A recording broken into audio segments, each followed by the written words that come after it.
31 y en la 14 de estudiar el libro de Romanos, que esperamos hoy terminar el capítulo 3.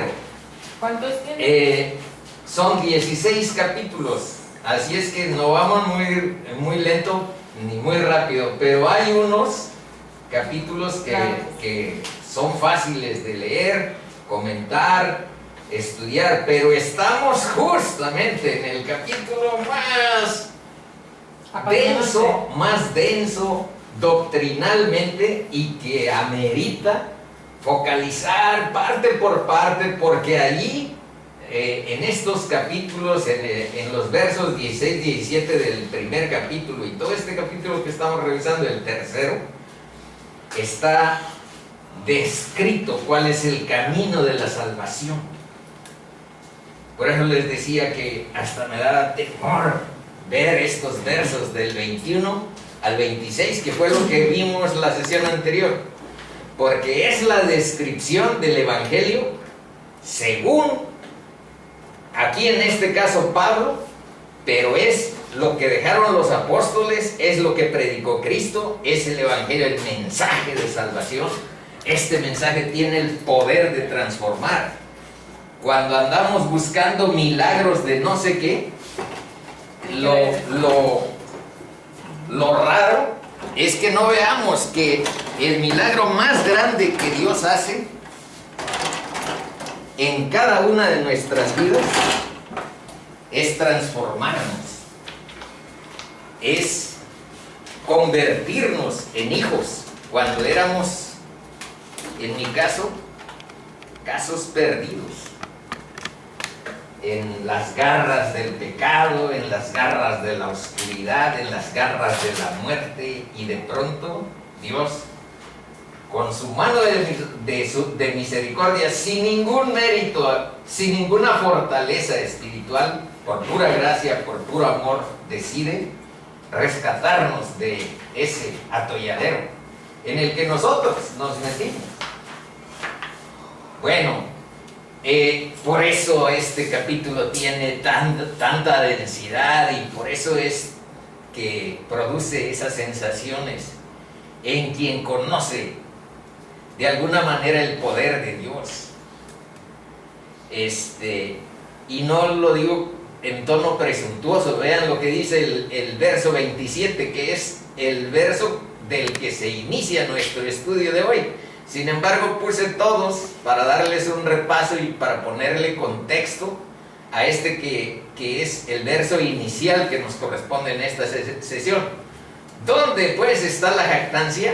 Cuando estamos diciendo de conocer el poder de Dios, es porque lo hemos visto transformar vidas, especialmente la nuestra, y porque hemos sentido lo que es liberarse de cierta esclavitud por el poder de Dios en nuestra vida.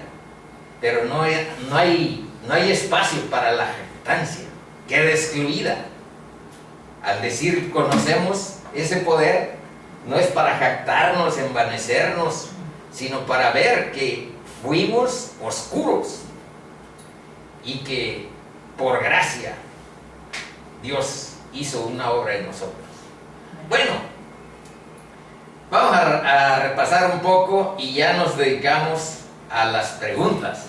Miren, esta pregunta yo prometí que le íbamos a leer unos versos a donde está explicado si esta salvación, si esta justicia de Dios es para todos o solo para algunos. Y les dije, hay toda una página para que veamos escrituras que nos ayuden a fortalecer ese concepto, a fortalecer esa idea, a edificarnos en esa verdad. Pero no nos dio tiempo la semana pasada. Si se acuerdan, tuve que hacer una especie como de interrupción de este estudio. Entonces vamos ahí a ver esa hoja que nos hizo falta. Voy a leer. Pero ahora, aparte de la ley, se ha manifestado la justicia de Dios. Este es el tema de la justicia de Dios, que en otras palabras es la justificación según la fe, testificada por la ley y por los profetas. La ley son los 5 primeros libros de Moisés. Ya saben, son Génesis, Éxodo, Levítico, Números, Deuteronomio. Esa es la ley. Y desde ahí hay testimonios escritos de que vendría un Mesías. Y los profetas, bueno, desde Josué, Samuel, Esther, y todos los grandes, Isaías, Jeremías, Daniel, Ezequiel, de esos estamos hablando. Y los menores no son menores en cuanto a verdad, son menores en cuanto a extensión. Amós, Malaquías, etc. Bueno, a esos hace mención, que esta justicia de Dios que se da por medio de la fe en Jesucristo para todos los que creen, está testificada desde la ley y los profetas. Leo ya más y después nos regresamos. La justicia de Dios por medio de la fe en Jesucristo, por medio de la fe en Jesucristo, para todos los que creen en Él, porque no hay diferencia, por cuanto todos pecaron y están destituidos de la gloria de Dios, siendo justificados gratuitamente por su gracia, mediante la redención que es en Cristo, a quien Dios puso como propiciación por medio de la fe en su sangre, para manifestar su justicia a causa de haber pasado por alto en su paciencia los pecados pasados. 26. Con la mira de manifestar en este tiempo su justicia, a fin de que Él sea el justo y el que justifica al que es de la fe de Jesús. 27. ¿Dónde pues está la jactancia? Queda excluida. ¿Por cuál ley? ¿Por la de las obras? No, sino por la ley de la fe. Conclusión. Concluimos pues que el hombre es justificado por fe sin las obras de la ley. 29. ¿Es Dios solamente Dios de los judíos? ¿No es también Dios de los gentiles?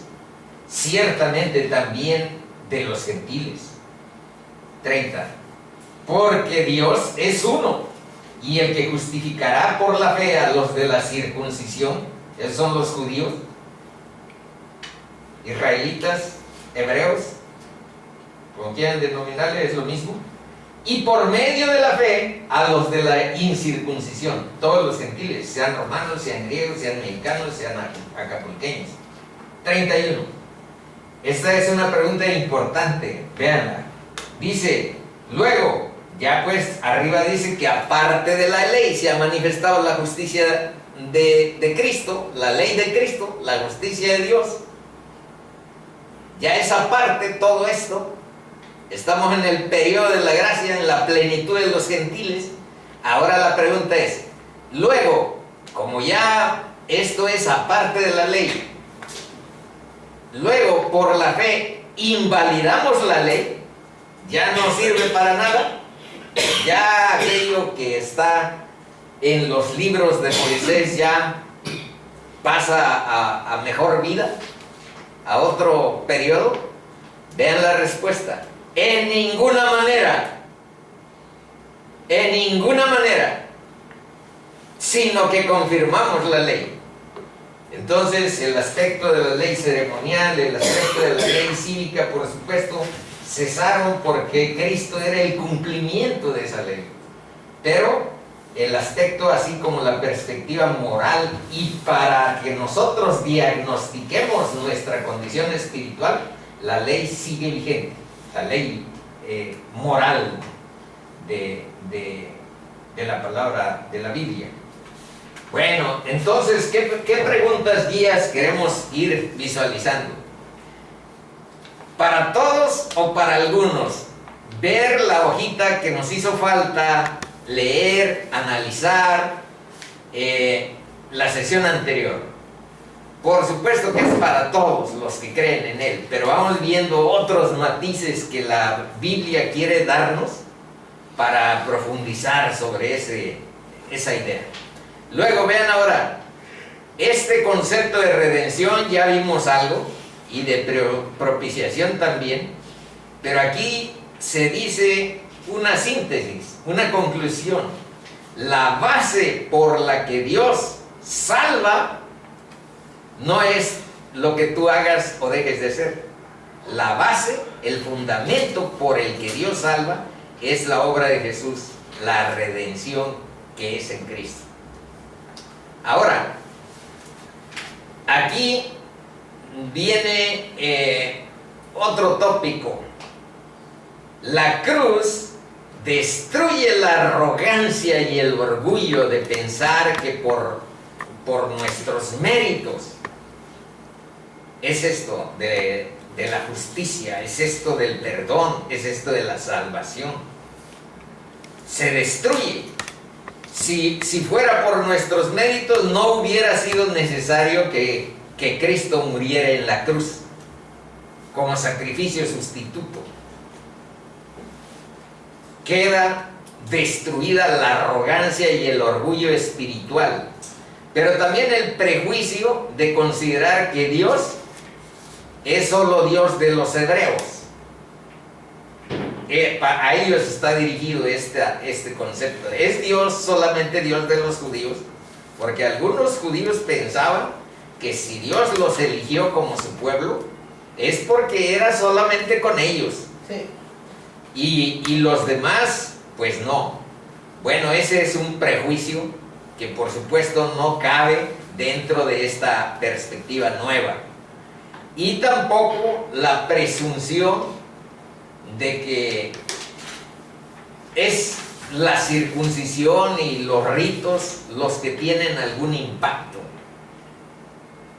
Por último, ¿a dónde están los textos a donde dice cierto respaldo a esto que dice Pablo, en el sentido de que no se invalida la ley, sino que se confirma la ley, porque la ley sigue vigente para diagnosticar el pecado? Unos versos atrás, en este mismo capítulo, en el versículo 20 me parece, es a donde vimos que es para conocimiento del pecado. La ley no es para salvar a nadie. La ley no puede salvar. Por eso vino Cristo. Él sí puede salvar. La ley sirve para que tú conozcas el pecado en ti, reconozcas el pecado en ti, confrontándote con lo que dice la palabra. Ese es el sentido de conocer el pecado por medio de la ley. Pero esa no te salva, nada más te da el diagnóstico, abre las heridas pero no las cura. Esa es la ley. Abre las heridas, te muestra que eres reo de pecado, pero no te muestra, no te salva, sí te muestra el camino de salvación, es la fe en Cristo. Ese es el camino de salvación, siempre ha sido la fe en Dios, la fe en un Mesías. Sea en el Antiguo Testamento o sea en el Nuevo, ha sido la fe la que ha iluminado el camino de los justos. Bueno, aquí están los versos que no leímos en la sesión anterior respecto a dónde se reafirma este concepto del 22, donde dice que la justicia de Dios por medio de la fe no es para algunos, no es para un grupo social, no es para un grupo nacional, para una etnia, es para todos los que creen. Pero ¿dónde más hay textos que lo afirman, que lo avalan? Vamos revisando. Vamos a Hechos 17:30. El libro de Hechos ya lo leímos todo, por lo tanto, les recuerdo este verso que dice: pero Dios, es Pablo hablando con los de Atenas, filósofos, epicúreos, filósofos estoicos, está ahí y les dice: pero Dios, habiendo pasado por alto los tiempos de esta ignorancia, ahora manda a todos los hombres. Y vean que está hablando con filósofos ateos que no conocían nada del Dios de Israel. Manda a todos los hombres en todo lugar Esa es la universalidad del Evangelio. Puede alcanzar a quien crea. Claro que es difícil creer en el mensaje de la luz, de la cruz, porque en un principio dice la palabra de Dios que el mensaje de la cruz es locura, y que los judíos, no, los griegos buscan sabiduría y los judíos buscan señales, pero nosotros, dice Pablo, predicamos a Cristo crucificado. Tú quieres sabiduría, tú quieres señales, milagros, portentos, y yo lo único que te puedo es predicar a Cristo y a este crucificado. Eso dice en otra parte. Entonces, ahora veamos en 2 de Corintios 5, 14 y 15 lo que dice. Porque el amor de Cristo nos constriñe pensando esto. Constriñe, que si nos obliga, moralmente, algo así, tiene una implicación moral en nuestra carne, en nuestro espíritu, en nuestro ser. Que si uno murió por todos, luego todos murieron, y por todos murió, para que los que viven ya no vivan para sí.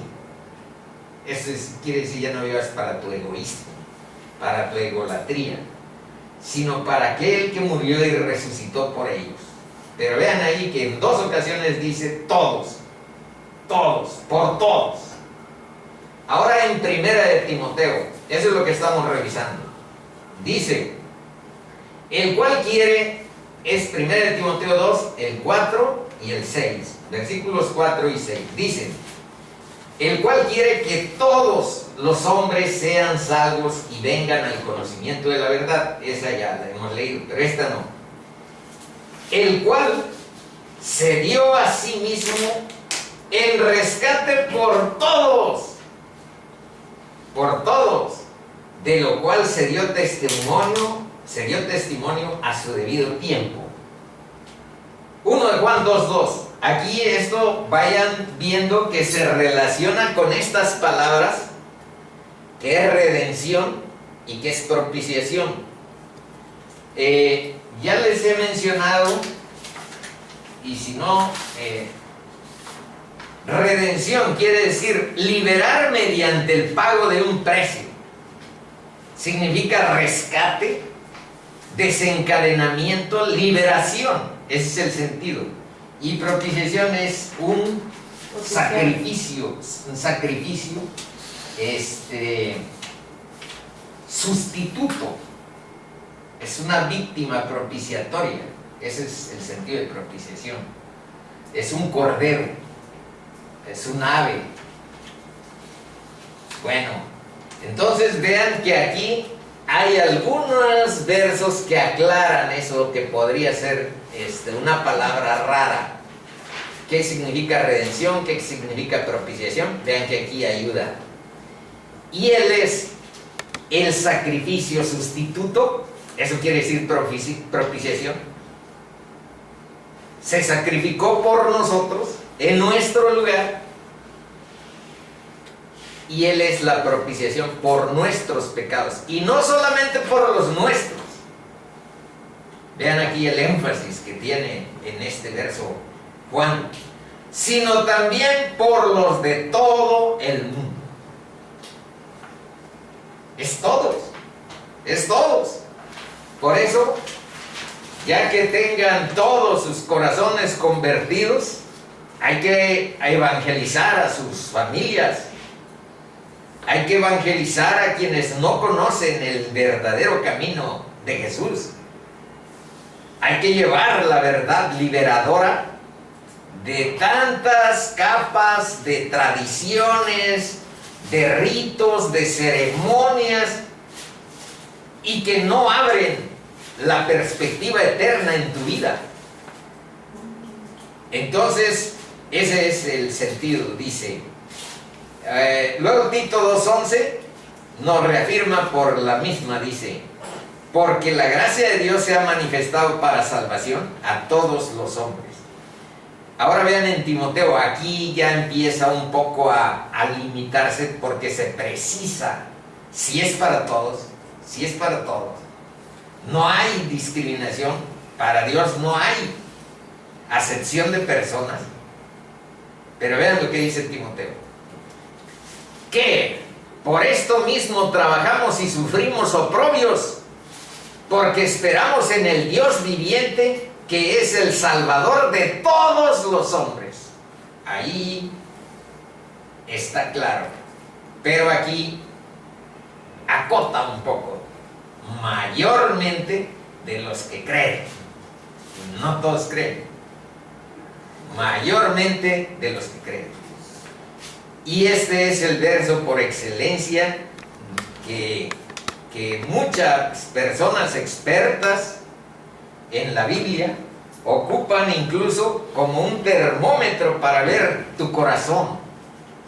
Porque de tal manera amó Dios al mundo, que ha dado a su Hijo unigénito, para que todo, aquí está, todo aquel que en Él cree, no se pierda, mas tenga vida eterna. Juan 3:16. Apréndanselo de memoria, dice el Evangelio completo en síntesis, abreviado. De tal manera amó a Dios al mundo, que ha dado a su Hijo unigénito, para que todo aquel que en Él cree no se pierda, mas tenga vida eterna. Ahora empieza el análisis, manos. ¿Por qué entonces no entran a la salvación todos? ¿Por qué hay porciones de la Biblia como estas que vamos a leer? Y alguien le dijo: Señor, Señor, ¿son pocos los que se salvan? ¿A Jesús? A Jesús. Ahí en Lucas 13, 23, 24. ¿Son pocos los que se salvan? Y Él les dijo: esforzaos a entrar por la puerta angosta, porque os digo que muchos procurarán entrar y no podrán. Y es palabra de Jesús. Palabra de Dios. Mateo 7 dice: entrad por la puerta estrecha, porque ancha es la puerta y espacioso el camino que lleva a la perdición. Ancha es la puerta y espacioso el camino que lleva a la perdición, y muchos son los que entran por ella. Porque estrecha es la puerta y angosto el camino que lleva a la vida, y pocos son los que la hallan. Vamos a reflexionar un momento por qué. Si antes vimos con mucha ilusión, mucha esperanza, que es todos. ¿Por qué? Vamos aproximándonos a alguna respuesta. Porque el ser humano pretende hacerlo todo a su manera. It's my way. Inventando, vean en qué nos hemos convertido. Inventamos un plan o un método de salvación a nuestro modo, no de acuerdo a este plan de Dios, a nuestra conveniencia. Inventamos un plan o método de salvación de acuerdo al orgullo personal, y en el caso de quienes viven no es pecado vivir del Evangelio, la palabra dice que está bien. Pero quienes viven para, ¿cómo les diré? Para explotar económicamente, para enriquecerse económicamente por medio de la palabra. Bueno, se ha creado formas, métodos que no se basan en la palabra, sino en el orgullo personal de la gente que quiere participar, que no quiere oír que es gratis, que es por la fe. No, yo quiero que diga que es por mis méritos, por mi esfuerzo, por mi... Todo eso está muy bien, pero para que te ganes la vida en la vida temporal, en la vida eterna, ten fe en lo que Cristo hizo por ti en la cruz. Eso dice la Biblia. Entonces, y también la manipulación humana. La manipulación humana. Esta no significa una cruz, significa un signo de más. Se le agregó a los versos que aquí dicen. Siendo justificados gratuitamente por su regalo, por su gracia, mediante la redención, y es por medio de la fe en Jesucristo. Viendo esto, hay gente que creó un sistema en el cual el hombre depende de una religión y se agregó, por eso les puse el signo de más, para ser salvos debe cumplir buenas obras y normas eclesiásticas que yo como hombre le agrego. Con eso ayudaremos a la sociedad. Yo eso es lo que pienso, que pensaban que estaban una especie como de contribuyendo a la moralización de la sociedad, la vemos muy pervertida. Bueno, pues pidámosle a la gente, porque si le decimos que nada más es por gracia, por fe en el Señor, en la justicia de la cruz, en la obra que ahí se realizó, pues vamos a tener una sociedad más pecaminosa. Pienso que eso se quiso hacer. Y eso pensándolo en el tono más positivo. Darles un beneficio de por qué se pensó. Con eso ayudaremos a la sociedad y a la naturaleza depravada del ser humano. Y de paso, esto sí ya es blasfemia, pero así se los dejo como estaba redactando. ¿Eso dónde lo sacaste? No, esto es nada más yo lo redacté, por eso está en otra letra, vean. Pero así lo dejo. Y de paso corregimos a Dios, porque si aquí Él nos dijo que es por su gracia, que es gratuitamente, que es por fe en lo que Cristo hizo, que es por creer y depositar nuestra confianza, bueno, a mí se me hace que eso no va a funcionar. Hay que ayudar a la sociedad, hay que ayudar a Dios y corregirlo. Eso sí es blasfemia, no podemos corregir a Dios. Pero es una ilustración de lo que quiero decir. Bueno, se agregaron una buena obra, una ofrenda, un acto sacrificial, visitas a lugares sagrados, cumplir ritos y reglas religiosos, un sistema de indulgencias que se convirtió hasta el siglo XV en algo que ellos mismos denominaban el negocio sagrado. ¿Y qué cosas son los sistemas de indulgencias?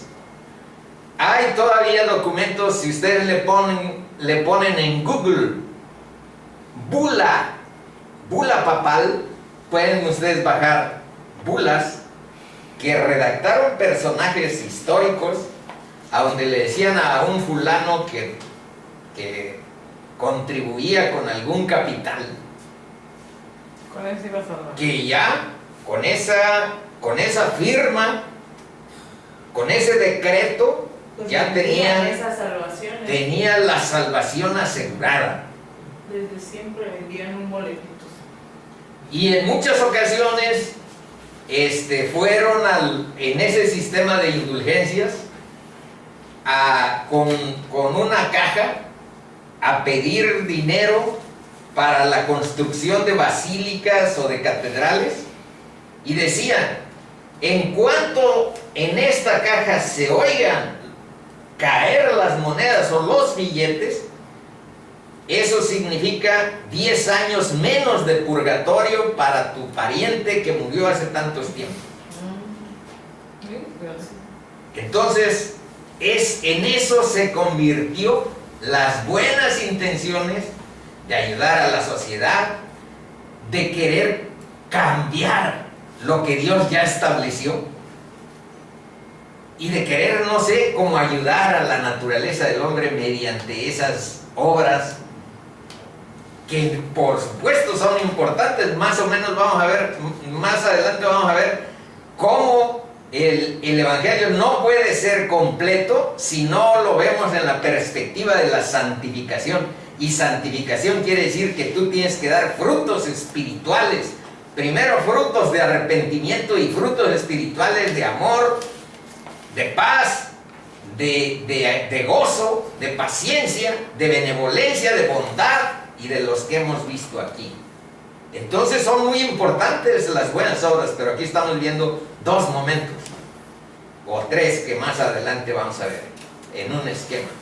Bueno, los que se oponen, ahora vamos a ver documentado esto, para que vean, no es solamente de tratar de excluir a una perspectiva. Quiero decirles que hay también en el lado de las iglesias evangélicas muchas desviaciones acerca del verdadero evangelio. Por eso, las últimas páginas, nosotros hicimos una síntesis de lo que ustedes deben de saber con base a la escritura, en qué consiste el mensaje de salvación. Y seguirlo, no nada más conocerlo, seguirlo, conozcan a Dios directamente. Bueno, ahora vamos a ver aquí. Los que se oponen, porque esto de agregarle nos implica que alguien se opone a estos conceptos. Vean, por gracia sois salvos por medio de la fe. ¿Qué quiere decir por gracia? Quiere decir como un regalo inmerecido que Dios te da. Por eso eres salvo. Por medio de la fe en Jesucristo. Y ahora, otro concepto que está en Efesios, dice, no por obras para que nadie se gloríe. Bueno, los que se oponen a estos dos conceptos, a estas dos ideas claras, centrales de lo que es la salvación de Dios, ¿en qué parte de la Biblia se basan? Y pongan atención, por favor, para que vean que hay un verso que abre esa posibilidad que estamos cuestionando como que no es el verdadero evangelio. Bueno, vamos analizándolo y vamos tratando de clarificar aquí esto. ¿En qué parte de la Biblia se basa? En Santiago 2:24, donde dice, vosotros veis que el hombre, vean lo que dice, es justificado por las obras, y no solamente por la fe. Bueno, entonces hay una base bíblica para agregarle obras a la fe en Cristo. Vamos a ver que son contextos muy diferentes y que se refieren a otro momento. Nomás que pónganse atentos. Dice Santiago, porque como el cuerpo sin espíritu está muerto, así también la fe sin obras está muerta.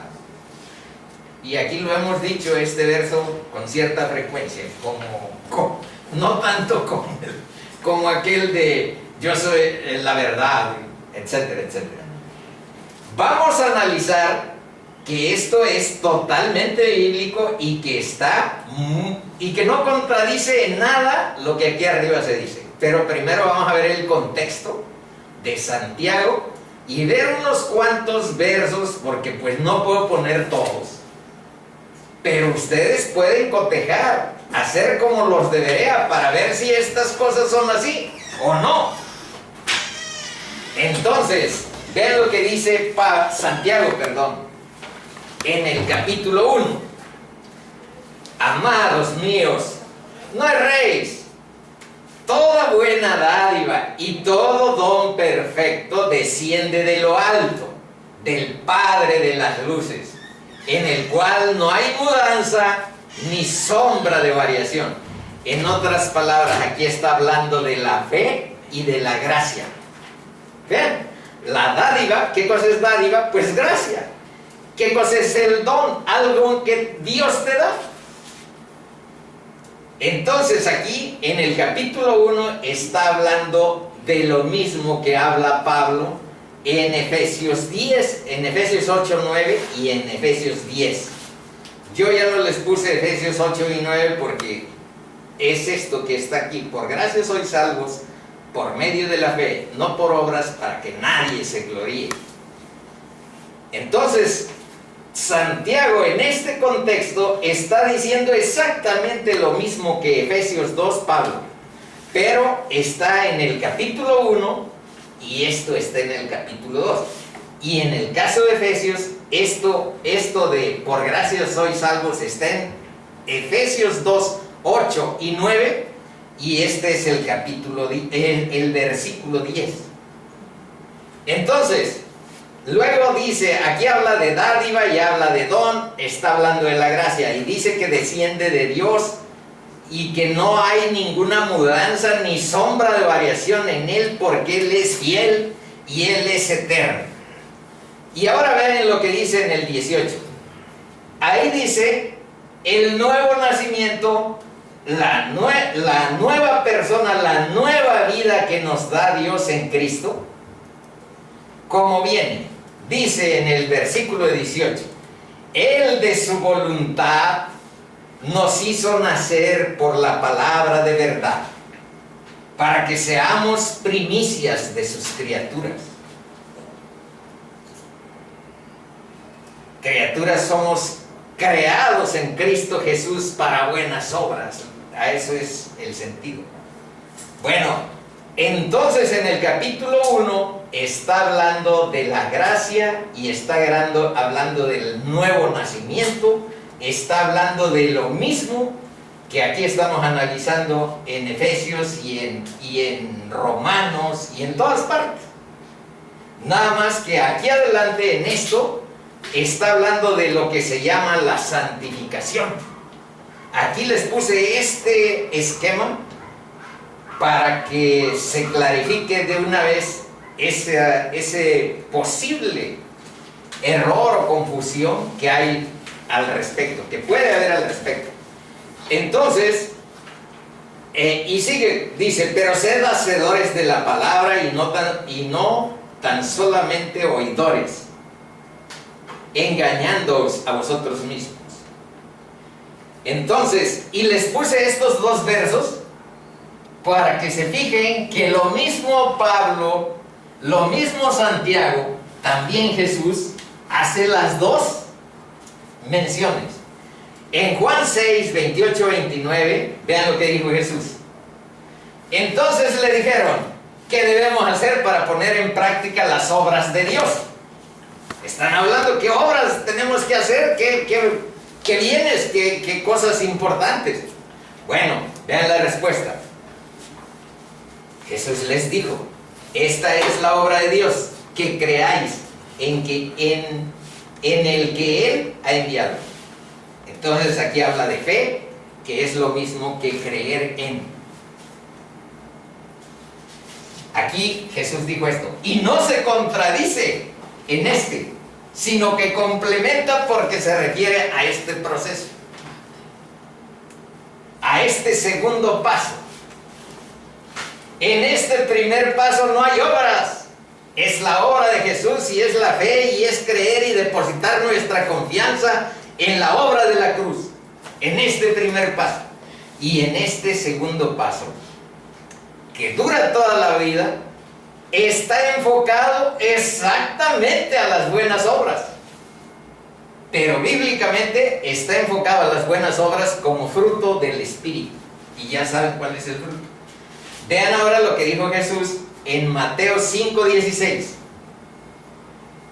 Así alumbre vuestra luz delante de los hombres, para que vean vuestras buenas obras.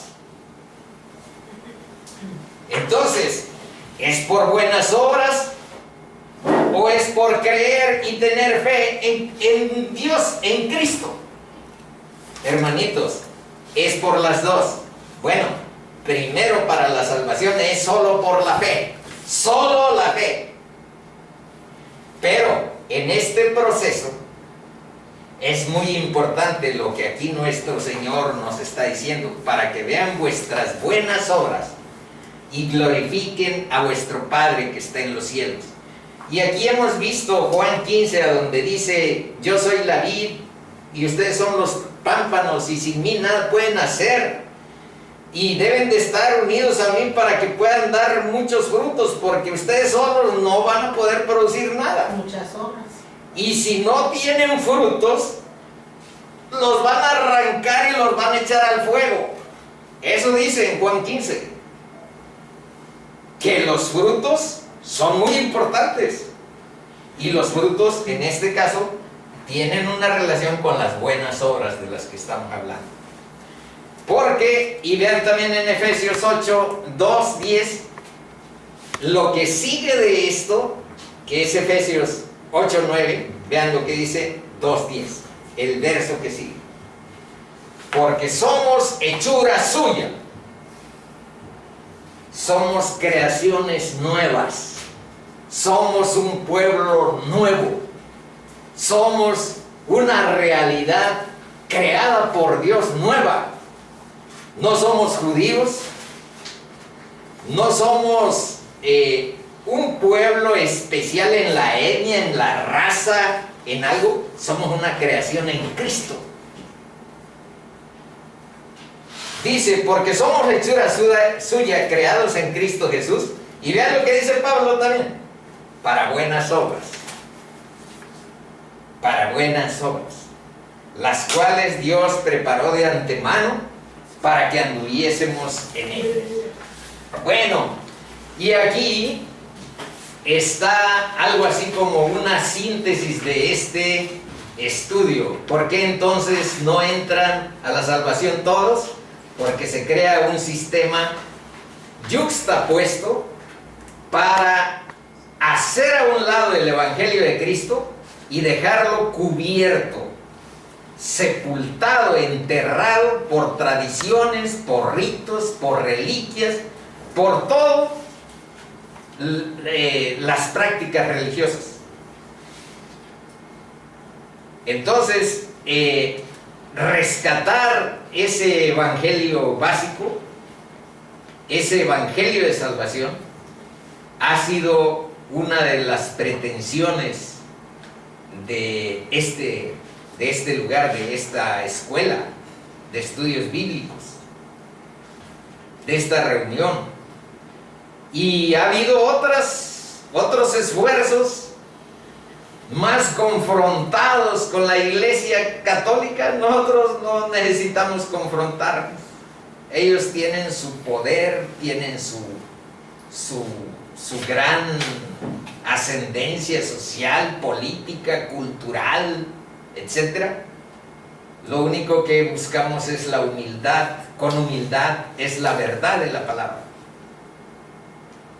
Y testimoniar la experiencia que Dios nos ha dado, pues con nuestra vida, adherida a esta verdad sencilla, mucho más sencilla que como los hombres la acomodaron, le agregaron, le han ido cambiando y lo han utilizado a conveniencia. Bueno, vean este esquema. La salvación, que es nuestra obsesión que todo mundo entienda, o justificación, está en esto que estamos leyendo de Romanos 3 y en Romanos 1, 16, 17. Ese Romanos 1, 16, 17, ya no lo quiero repetir, pero ya me lo sé casi de memoria, porque ya estoy haciendo como aquel verso de yo soy la verdad, el camino, la verdad y la vida, de hacerlo como un emblema. No está tan mal el que así sea, pero en estos versos se habla de la salvación y la justificación. Y hermanos, este es el paso que todos necesitamos.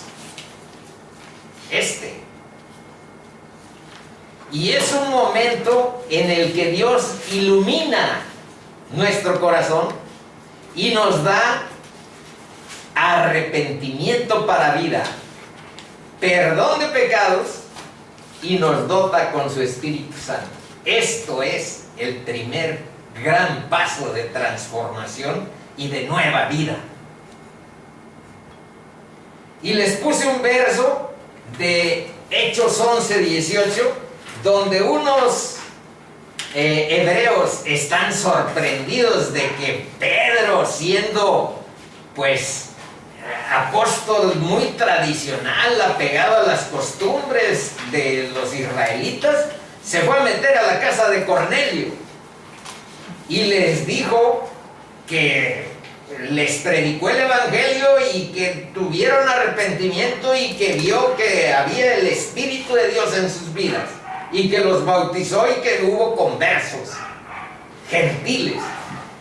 Bueno, entonces ellos, cuando estaban oyendo ese informe de parte de Pedro, los israelitas le dijeron: entonces, oídas estas cosas que Pedro les estuvo informando, callaron y glorificaron a Dios diciendo, vean lo que le dijeron, de manera que también a los gentiles, ese era Cornelio, un gentil, de manera que también a los gentiles ha dado Dios arrepentimiento para vida. Ese era ¿cómo les diré? El distintivo de vida que los hebreos conocían.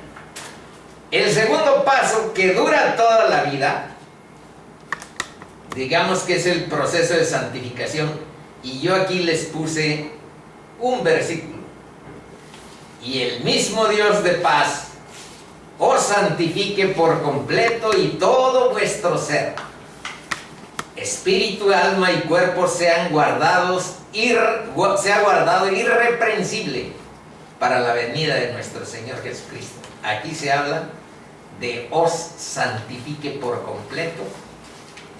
Quien nos santifica es la presencia del Espíritu Santo en nuestra vida, es Dios mismo.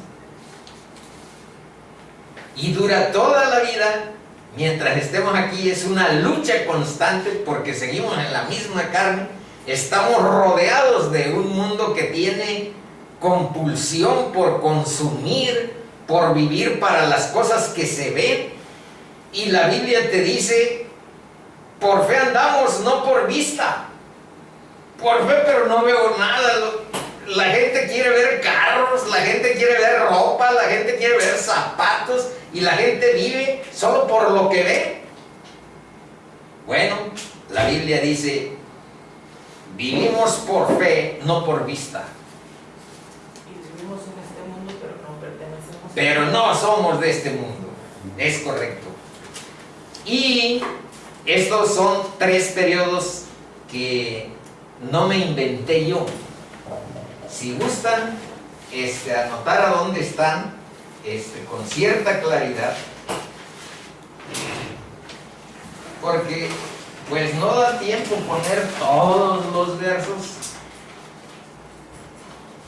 Está en 1 Corintios 1:30, donde dice: mas por Él estáis vosotros en Cristo Jesús, el cual nos ha sido hecho por Dios sabiduría. Eso es el contexto del que está hablando ahí, de que dejó a un lado la sabiduría de los hombres y quiso poner la sabiduría de Dios. Pero ahora vean lo que dice. Dice: mas por Él estáis vosotros en Cristo Jesús, el cual nos ha sido hecho por Dios sabiduría. Y aquí vienen los 3: justificación, santificación y redención, dice. Pero en este caso, en 1 Corintios 1:30, esta glorificación, Redención, es equivalente a redención. Y si quieren ver que estos 3 estadios no me los inventé, sino que son bíblicos, también pueden ver Romanos 8:31. Romanos 8:31. Ahí habla de que a los que llamó también justificó, a los que justificó también glorificó. Ahí habla de glorificar en vez de redención, en vez de glorificación. Bueno, esos son las referencias en cuanto a que no es una ocurrencia este esquema. Bueno, y quiero aquí hacer una lectura de Juan 1:13 para destacar aspectos sencillos pero importantes en este proceso. Vean lo que dice. Romanos 8, ¿qué? 8, 30. 30 y 31. Ajá, 30. Dice, los cuales no son engendrados de sangre, ni de voluntad de carne, ni de voluntad de varón, sino de Dios. Entonces, vamos a ir por aquí recogiendo principios básicos que ustedes deben de tener a mano en torno a su acercamiento a Dios, que su relación con Dios se base en la verdad y en el Espíritu de Dios. Adoremos a Dios en espíritu y en verdad, como dice Juan. Juan capítulo 4, ahí nos enseñó Jesús esa idea. Adoremos a Dios en espíritu y en verdad. Tengamos una relación vital con nuestro Creador. Bueno, ahora vamos a analizar el verso 27. ¿Dónde pues está la jactancia? ¿Queda excluida? ¿Por cuál ley? ¿Por la de las obras? No, sino por la ley de la fe. ¿Por qué puede haber tanto orgullo en el corazón humano? Porque es nuestra tendencia caída. Quiero decirles que aún cuando Dios convierte tu corazón, todavía tienes tendencias al orgullo, porque es una